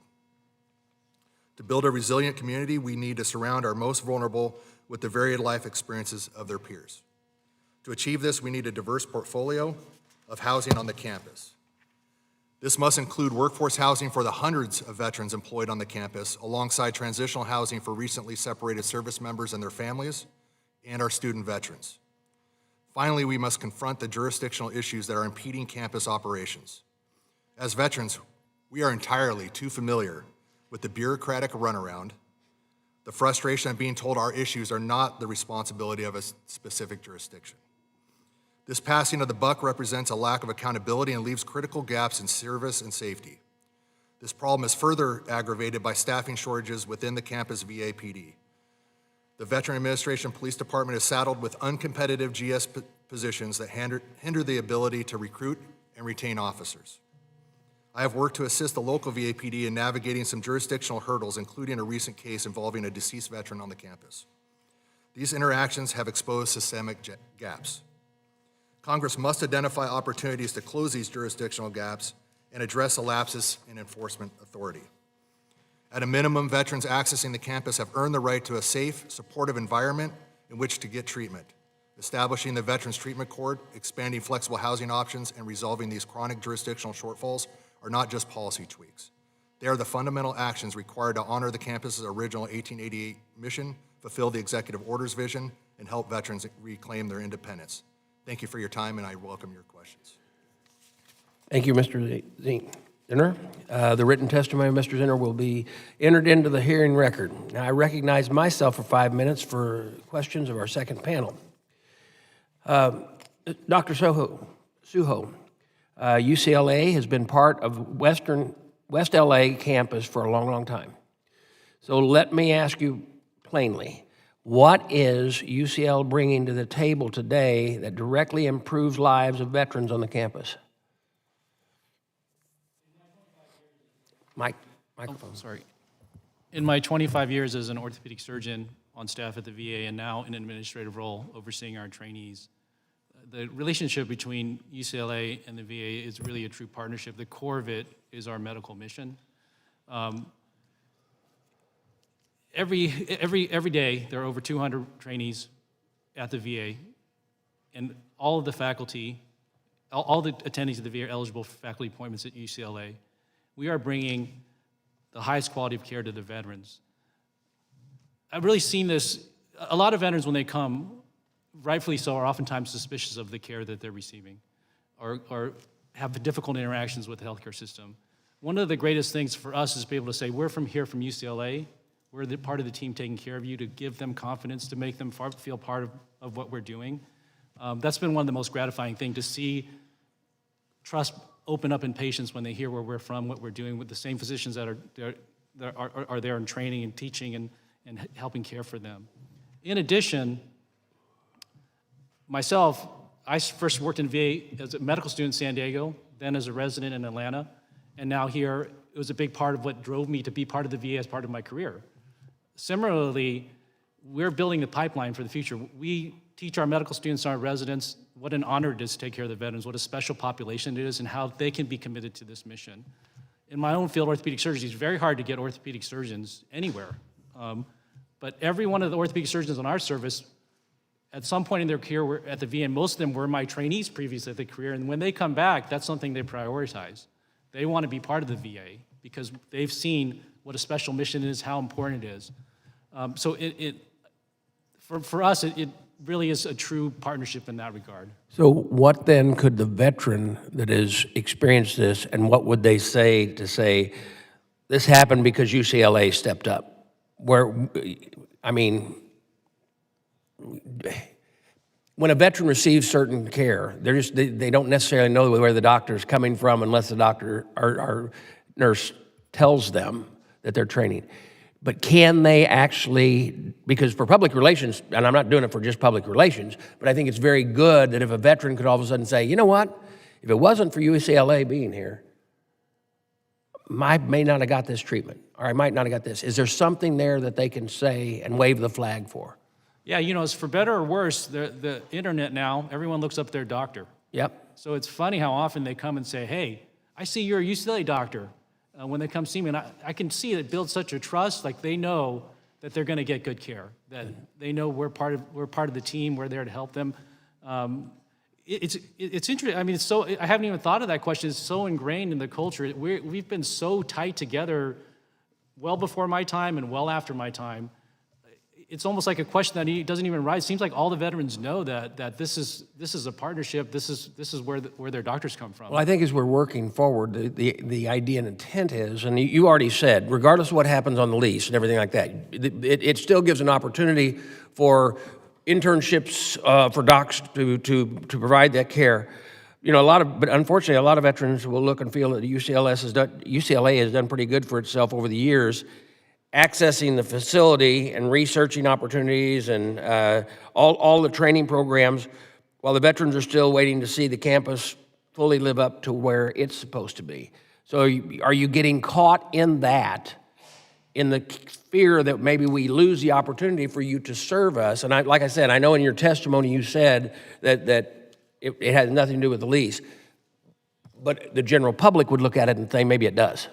Does that make sense? I'm not quite understanding, maybe. Okay. Sorry. And I'm going to try to do this with the time I got left. There's perception and there's reality. Reality is that you and the UCL docs come in, they get their training, they get an opportunity for all these patients. But tied with that, or what the general public sees is tied with that, is a baseball stadium. How do we change that perspective without getting rid of the lease? Yeah, I think, again, from my perspective, the core of our relationship is the medical mission. You know, as a surgeon and, again, as an administrator, that's the core of what we do. In my mind, the baseball stadium seems to be a small part of our relationship. Now, I will say, I wouldn't want to minimize, because I definitely have heard stories from veterans that go to the games. Yeah. The team really is interacting with them. For any individual veteran, it can really be something that helps them re-enter from the challenges they face in life, addiction, post-traumatic stress disorder. We've heard real stories about how it impacts, so I wouldn't want to minimize that. Right. I mean, I think overall it's a small part of our mission, but you know, in my role as every patient you help, that's the world to them. So while it's a small part, I wouldn't want to minimize the impact it has for those veterans that partake in that portion of it, but really the core of what we do is our medical mission. Thank you. The relationship between UCLA and VA.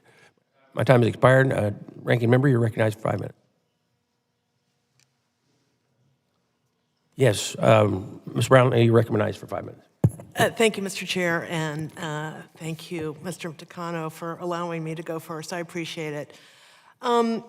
Dr. SooHoo, thank you for being here. And, you know, I wanted to just ask a little bit more about, you know, what you do and how important this training program is. I wonder if you could address, or if you know off the top of your head, you know, how many doctors, nurses, and social workers that are UCLA educated and VA trained end up going to work at the VA? Do you have any sense of that? Yeah, I don't have, so my impression is the vast majority, and my personal experience in my own department, I would have to say every one of the attending physicians at some point, I believe, rotated at the West LA, it may have been at some other VAs.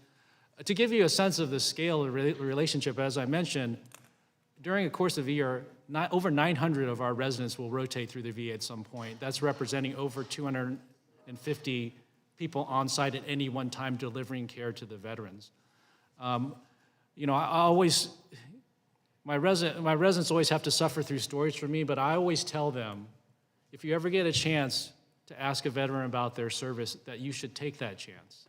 And I'll never forget, about 10 to 15 years ago, I was seeing one of the, you know, few World War II veterans that we care for, and I just happened to ask, oh, tell me a little bit about your service. And he mentioned to me that he was at D-Day. And I'm not a military person, but he told me, I don't know if it was a division or a battalion, but it was some huge number. And he said he was the only one that came back. And those kinds of lessons that we teach our residents and our medical students, I think ingrains in them the importance of this mission and makes them want to have this as part of their career. I had a resident of mine 10 years ago in private practice in Seattle called me up and said, they still call me Dr. SooHoo when they graduate, I'm interested in taking a job at the VA in Arizona. What do you think? And of course, we went over it, but that was based on his experience as a resident. And he's there now doing the highest, he's one of the best residents we ever had. He's there now doing shoulder surgery on those veterans and taking great care of them. So Yeah, that's great. So I'm not sure exactly how the match program works once, a medical student graduates. But does students ask for a match at a VA medical center? You know, it's interesting, I had referenced before, most training programs, this VA is a component of their training program. So Right. you would match at a training program and you may or may not rotate it to VA depending on your hospital. Something special about our program I mentioned is that we develop a track in psychiatry where you're matching to be the VA. So we have 8 slots at UCLA, we have 8 slots at Santa Monica, and we have 8 slots at the VA. So we're picking you because you're dedicated to this mission. And we, of course, expect that's building the pipeline of one of the most in-demand specialties, in particular to the VA group. We're building a pipeline. Those people are, clearly, the vast majority of them are going to go work somewhere in a VA across our country. Very good. Well, that mental health component is absolutely critical to the VA. Mr. Valdez, thank you for being here. Thank you for your service to our country. Thank you for your leadership with regards to disabled veterans, and certainly your leadership around this LA campus and how it has evolved. So I appreciate it very, very much. I wanted to ask you what you think, representing veterans, what do you think of VA's plan to bring 6,000 homeless veterans from around the country ultimately to the VA campus? In terms of the plan itself, In terms of what? the executive order with regards to bringing No, I just want you to talk about how do you think veterans, you represent veterans, how do you think veterans across the country would feel about coming, leaving a home base and coming to the LA campus? My personal opinion on that, if I was here in Washington, disabled, and this offer came up, I'd rather be home to receive the same sort of care instead of having to travel across the country. Now, that's just my opinion. Well, that's what I hope for too, and that's certainly the Elizabeth Dole Act was about that, to bring those services into homes, because that's where veterans want to receive their care if they're able to. Okay, and do you think, in terms of transportation, it doesn't look like I have a lot of time, but maybe I can ask this offline, but ways in which we can improve the transportation system. I know my veterans utilize that, and it's a long trip from LA to the medical center and back, and if there are ways in which we can improve that. So I'll catch up with you offline. Yes, Gentlewoman yields back. Representative King-Hines, you are recognized for 5 minutes. Thank you. This question is for Ms. Banco. What is U.S. Vet's role in the construction of the National Center for Warrior Independence? Vets is one of the 3 partners of the Veterans Collective. Microphone. Oh, is it not on? I'm sorry, excuse me. I think we're good, yeah. The collective has developers who specialize not only in the housing development aspect, but also in services. U.S. Vets is a housing developer, but also the lead service provider for the collective buildings. Okay, all right. Can you speak then about how many security guards are patrolling the enhanced use lease that U.S. Vets operates? Absolutely. Well, it's actually a requirement under the PDEUL amendment. So the PDEUL is the umbrella agreement with VA that covers all of the different subsequent subleases for the different buildings. There's been an amendment to that requires all of the PDEUL covered developers to have 2 security personnel on duty 24/7. And so those 2 elements of what we call the safety and security team are 1 contracted security guard and 1 trained veteran safety and security specialist. So this is a veteran peer with safety and de-escalation training that patrols all of the different buildings under the collective. Okay. And what communication do you have with the VA and veterans on campus? Well, it really depends on what level of communication. I mean, we meet regularly with the Office of Asset and Enterprise Management. I personally am responsible for the operation of the safety and security team for the principal developer team. So I have an assigned person that I meet with within OAEM regularly. We have monthly reporting to OAEM. In addition, if there is an incident that requires VAPD response, because our safety and security team is observe and report only, there's no jurisdiction for them to be able to take action if there's some type of activity going on besides being able to observe and report and hopefully de-escalate. VAPD is the first call. So we have regular communication. In addition to the SST, the staffing component of it, we have from 10 a.m. to 6 p.m. talk-down cameras that are monitored. So we're able to see, activity that goes on after hours, and a warning is issued if, the activity does not disperse. And then VAPD is called by the dispatch service. So there's different components that are really intended to speak to the different aspects of safety and security amongst the EWEL buildings. Because there's a lot of conversation about safety and security, drug use, prostitution, right? Which is very concerning. And so how do you believe safety and security can be improved on campus to address these issues that have been raised in previous conversations? Well, I think one key point that's been made is the fact that, the safety and security team that we operate is observe and report, so calls then go into VAPD. I think that increasing the communication and being able to address issues in the timeliest manner possible is really important, and I know it can be challenging to do that when understaffed, unfortunately. So I think also the things that we're doing and what we've put in place in terms of the master association, so working with other developers, outlining the different issues that may be occurring across buildings, trying for prevention and early intervention, so identifying, at its root in the permanent supportive housing in the EOLs, you have case management, VASH case management.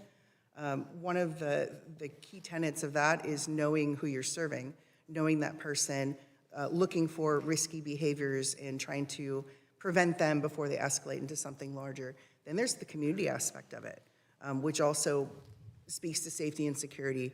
Once veterans get to know each other and become members of their housing community, they oftentimes look out for each other, and they will go and they will notify someone if another veteran is in trouble. That's actually a hallmark of veteran life, is looking out for one another. So there's those components all the way up to if there's behavior that may have been noticed, further investigation by property management. There can be wellness checks made, of course, respecting the rights of those tenants who live in the apartment-style buildings. So there's a whole host of different activities that are going on in order to try to address and prevent issues. We have also previously met with VAPD, but could use additional face time now that the safety and security team is functioning and operational. We had met with them previously, and they gave us information about the scope of some of their not publicized operations where they may have identified illegal activity going on, and they're surveilling or collecting information in order to address the issue. Thank you. I'm out of time. I yield back. Ranking Member, you're recognized for 5 minutes. Yeah, Mr. Chairman, before I begin my questions, I'd like to ask unanimous consent to enter in the plan of action into the record so that veterans can finally see a VA's action plan after months of waiting. Without objection. Thank you, Mr. Chairman. Mr. Zenner, I'd like to begin with you. Thank you for being here, coming all the way from LA. Thank you, Richard Valdez, a good friend of mine. Mr. Zenner, I want to thank you also for the important work you do for veterans in Los Angeles County. I want to turn back to VA's use of non-disclosure agreements with non-VA employees. Were you asked to sign a non-disclosure agreement with VA? Yes. Which senior level VA officials were in the room for this meeting?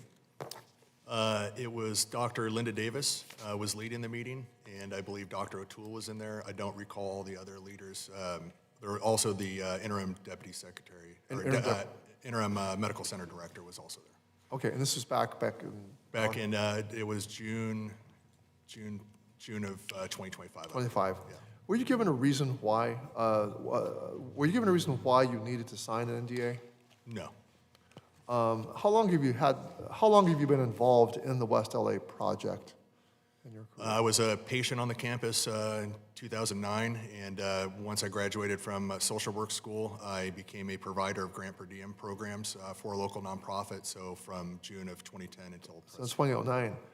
Were you ever asked by VA to sign an NDA before this moment in June of 2025? No, I was not. So it's unprecedented. Correct. Were you offered time for LA County's attorney to review the NDA before you signed it? I was not, no. Were you given a copy of the NDA? No. Was it explained to you that the NDA does not cover whistleblower communications or communications with Congress? Not that I remember. Did VA state that the matters discussed in the meeting were private, not to be discussed with anyone? Yes. Was there anything discussed in the meeting that the NDA covered that should not be public knowledge? In my opinion, no. No. As a veteran who lives in LA and a community leader, how did you feel about VA making you sign an NDA to participate in meetings pertaining to West LA? Yeah, it was unprecedented because really our success in LA is because we show up at the same table and work together. And that's really kind of the precedent that had been set up to that point, and the reason why we had so many more placements into permanent housing, as well as reducing the amount of veterans falling into homelessness. So that it was, yeah. Well, thank you for that. Mr. Zenner, on my committee staff's most recent trip to West LA, they were told that there are only 5 VA police officers on patrol at any one time. 5 for a 388-acre, extremely complex campus and neighboring C-Box that can literally be hours away in LA traffic. So 5 for all of that. We heard that officers were pulled from as far away as Long Beach, VA, when they can be spared. West LA's current staffing leaves officers unable to answer all the calls for help they receive.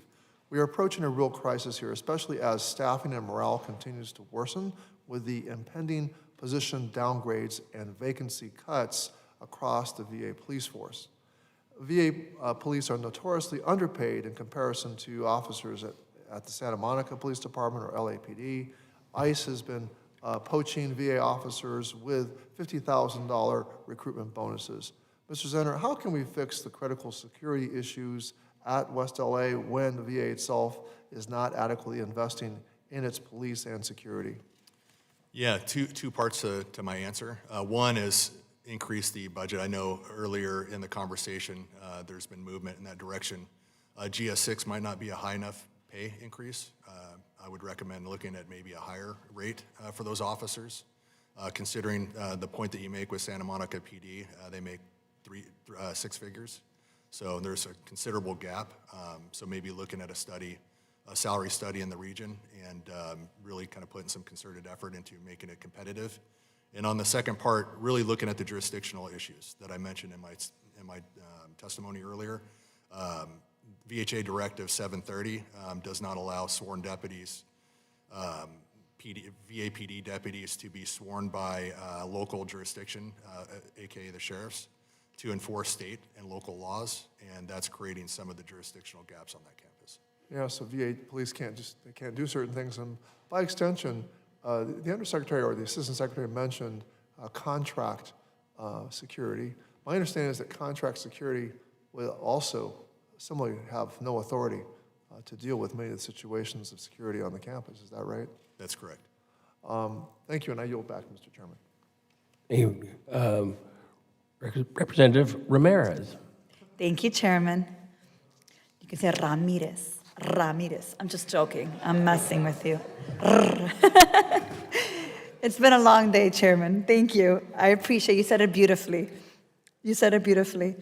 If any of you heard me in the previous panel, I mentioned how I've spent a number of years running a social service agency in Chicago, a homeless shelter. So I've worked with a lot of unhoused populations in Chicago.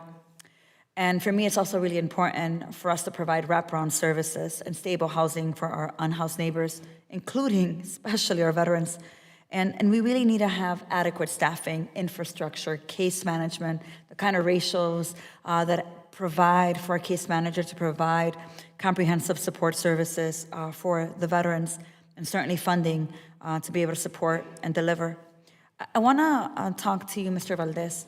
First, let me just thank you for your service and your continued commitment to serving the veteran community. We're deeply grateful, and certainly grateful that you are here as a witness today. From your testimony, I understand that the AV Cal plays a critical role in supporting unhoused veterans. So my question for you, Mr. Valdez, can you tell me what role the AV Cal has played in the development of housing supports on the West LA campus? And the second part of that question is, can you describe any challenges to progress? Well, I'll leave it there. sure. In answer to that question, in terms of doing work there at the campus is primarily the transportation. However, our involvement with the draft master plan began when I met with the Secretary McDonald. There were issues that were raised that were presented to me, and I offered those VSOs in Los Angeles that when I was in DC, that I would raise these with the Secretary and offer a recommendation. He agreed with the recommendation I presented and asked me to then put together a team of VSO leaders to then work with his special assistant on the development of the master plan. So that's basically where we're involved with that particular development in terms of the housing and all. When that began, I put together a roadmap of objectives that were then presented to the special assistant and the contractor for urban planning when that contractor was awarded. That's great. So let me ask you, a part of that roadmap and recommendations that you put together, what would you say in that roadmap or recommendations, if you had to prioritize 2 or 3 things as the most effective in serving our veterans? The most effective that I thought was important, that as the homeless were provided safety, housing, the services that were required, training so that they can reintegrate with society and employment, that I felt it was important because I'd seen before where a veteran would be released because the services felt that he was or she was prepared to go out and rejoin society, that it was important to provide those individuals who didn't make it to come in front of the line instead of the back of the line, because I felt it was much more important to get them re-situated, trained, and then they'd be able to make the choice to return. Got it. So I'm hearing you say that what you find most effective is housing, safety, wraparound support services, and training. I really appreciate that. So this last question in the last minute I have is for all the witnesses. And I guess we can start with you, Mr. Zenner. What is the greatest challenge the West LA campus faces serving our unhoused veterans, and how do you think this challenge can be best resolved? I'll start with you, and then we'll go all the way to Dr. SooHoo. Yeah, I think right now, public safety is the biggest issue. Not only am I concerned for veterans on the campus, I'm also deeply concerned for the VA employees and the contract employees that work on that campus. If everyone isn't feeling safe, it's hard to accomplish all the other things that we need to accomplish on that campus. Thank you. So public safety. Mr. Valdez, anything else to add? Oh, excuse me.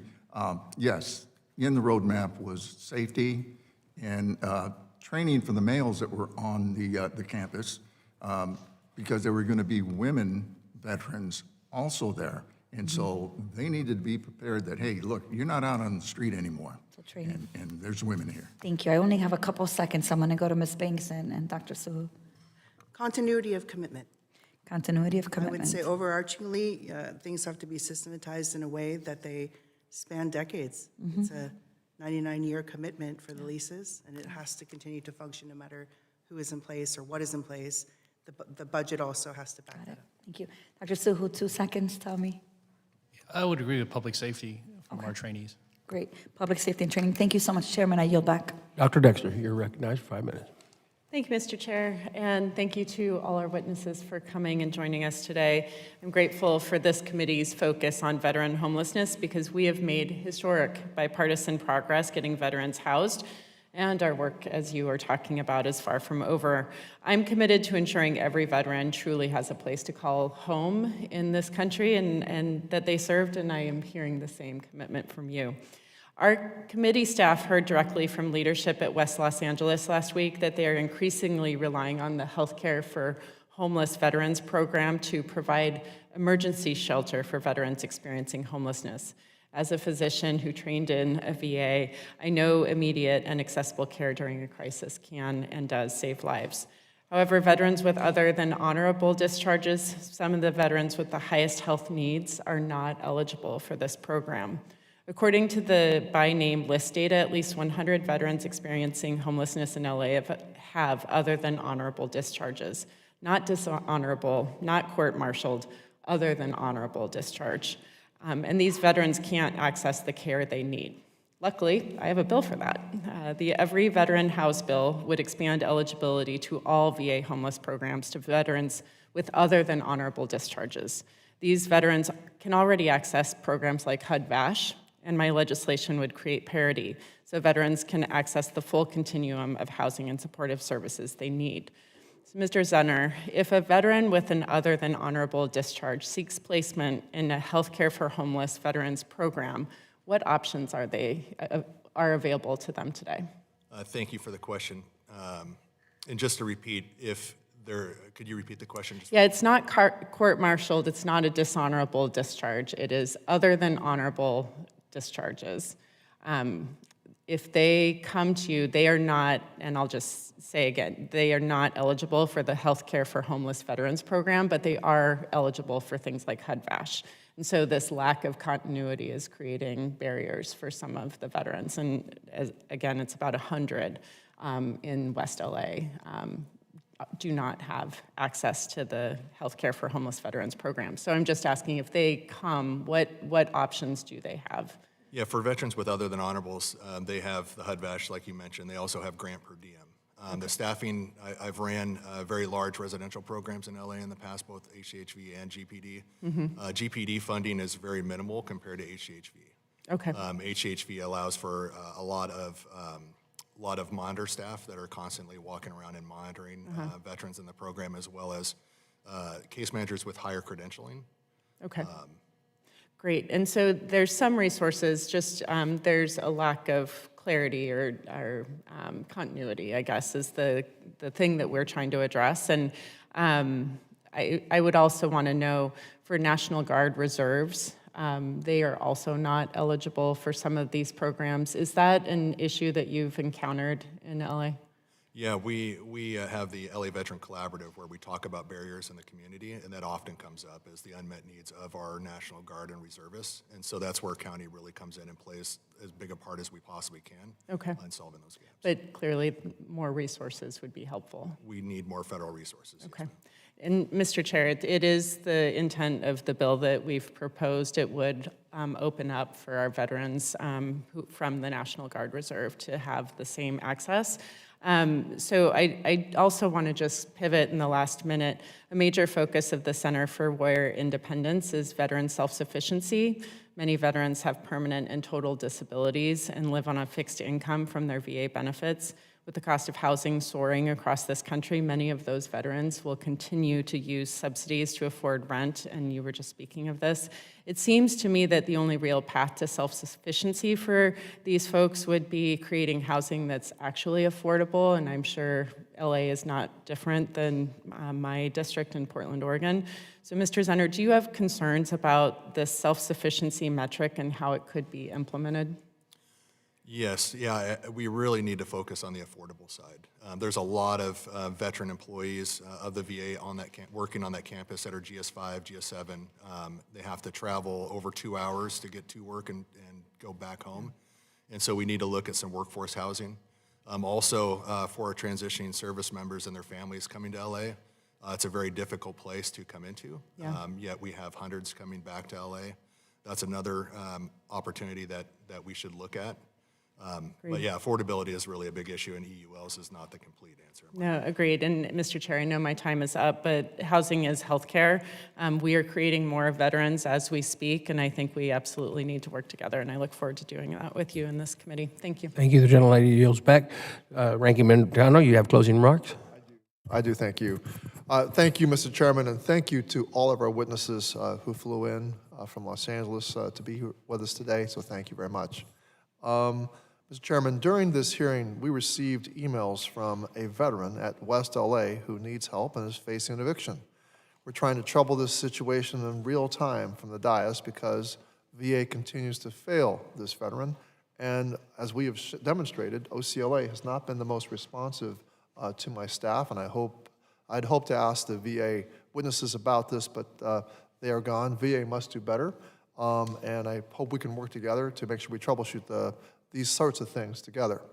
I look forward to VA complying with my request for copies of signed non-disclosure agreements and a list of individuals who signed them by 5 p.m. today.